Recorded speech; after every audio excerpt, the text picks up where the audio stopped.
last video, I can write an absolute value function from a situation, and we're also going to dive into the relationship between absolute value and piecewise functions. All right, let's go. Situation. In holography, which is the study of or the production of holograms, light from a laser beam is split into two beams. We have a reference beam and an object beam.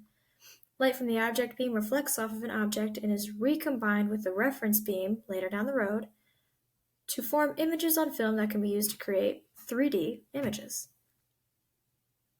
All right, so here's our situation. Here's a picture of our situation. We're going to start by writing an absolute value function that represents the path of this reference beam.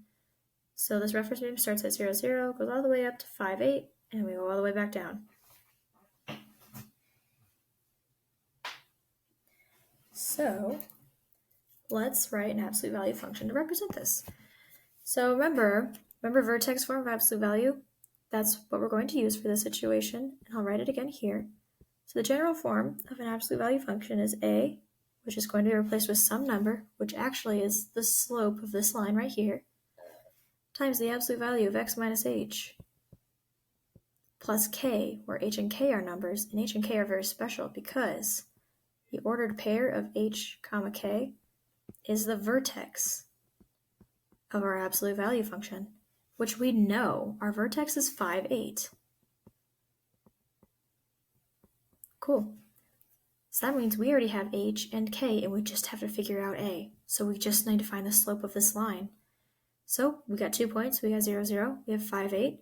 We go up 8 and over 5, which means our slope is 8 over 5. And you can convert that to a decimal. That is okay. Equals 8 over 5 times the absolute value of x minus h, which is 5, plus k, which is 8. So I'm going to replace k with 8. And that's our absolute value function. 8 over 5 times the absolute value of x minus 5 plus 8. Now let's find the connection between absolute value and piecewise, because actually absolute value is the combination of two different linear functions. And we can just write that as a piecewise function. So let's go ahead and do that. So let's write this as two separate functions. Let's see. So our piecewise function we'll call g of x. We're going to split our absolute value into two different functions. One with a positive slope, so this one, and then one with a negative slope over here. All right. So this is our laser, so we're going to start at 0, 0, which means let's just write the equation of just this line right here. So remember that our slope is 8 over 5. We can go ahead and write that. 8 over 5x plus, remember, b, the y-intercept, which is 0, so I'm just not going to write it. So that means the equation of this line right here is 8 over 5x. Now, when is this function real? When is it valid? From x equals 0 all the way until x equals 5. In other words, when x is between 0 and 5. 0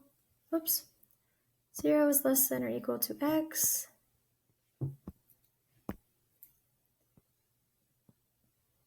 Is less than or equal to 5. Now we need to find the equation of this line right here, which actually is the same slope, just negative. So this slope will be negative 8/5. 8/5 x. Now we need to find this y-intercept. Where would this one cross the y-axis? Somewhere clear up here. How do we find that? Well, I'll write in the margins for this. One way you can find it is just by writing, okay, we don't know, but we know that y equals our slope, negative 8/5 x plus b. We don't know b, but we want to find it. So we can go ahead and plug in a point that we know is on this line, this 5, 8 point, and then solve for b. So I'm going to do that. So we're going to do 8 equals negative 8/5 x, which is going to be 5, plus b. Now let's do some simplifying. 8 equals negative 8/5 over, negative 8/5 times 5. These 5s will cancel out, and we end up with just negative 8 plus b. How do we get b by itself? Add 8 to both sides. So we end up with 16 equals b. So that is our b value. So negative 8/5 x plus 16. And that would go on forever and ever. You can just say that, or you can find where it hits this firm plate, because that is where this reference beam will stop. But let's just say it's for when x is after 5. So this will just be when x is larger than 5. Because remember, it's just a laser beam, so it will just keep going. If this were here, just keep going forever. But this is its starting point, which is why x is between 0 and 5 here.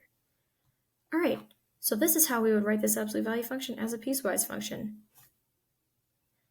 On anything else, you can decide what you want to do. If you find an absolute value function and you want to represent it as so, that's fine. If you prefer to represent it as a piecewise function, that's fine too. But it's important to understand the relationship between absolute value and piecewise. All right, and that is it for this topic. So email me if you have any questions over any of these videos.